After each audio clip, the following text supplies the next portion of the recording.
We're here at $1 Million Point here, and I don't know what's inside of that place. I'll wait till people take their photos to look inside. But there's a tower here. Here, look up. And there's there.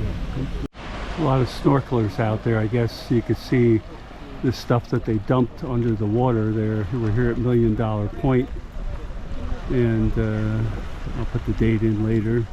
Don't have my watch with me, but the water looks pretty calm there, pretty clear. Looks like you should be able to see a lot of things.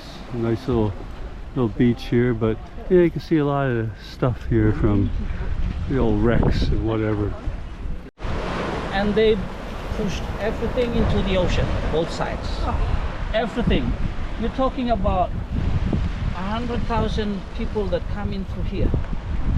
We're actually here, almost about 500,000 that come in through Santo to go to the Solomons, to fight the war there.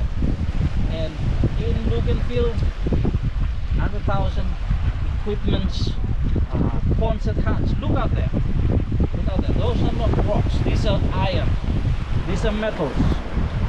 Scrap metals all along here. If you look out there, those are not reefs.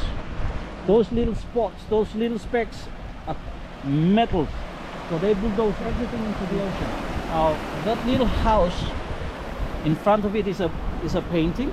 It's the painting of what, if you go scuba diving in there, you'll see the remains of that. If you go snorkeling, you'll see that. Even walking up on the beach here, you'll see rustic metals, you'll see bottles, you name it, they're all in there. Now, after they pushed everything into the ocean, they blew up this jetty. We're left with the remains that's here. And each year we've got cyclones and all that, keeps washing that jetty off. So now we are exposed, you can see all the metals and all that. Now just a little bit further off there, that's where the SS President Coolidge lie. Just out there. You see someone snorkeling there.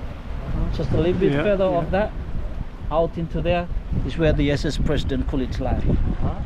So the SS President Coolidge coming through here, hit the first mine, the second mine, and the captain decided to run the ship aground. Went up there. Reefs, coral reefs couldn't hold the weight of the ship, tilted to its side, slide back into the water.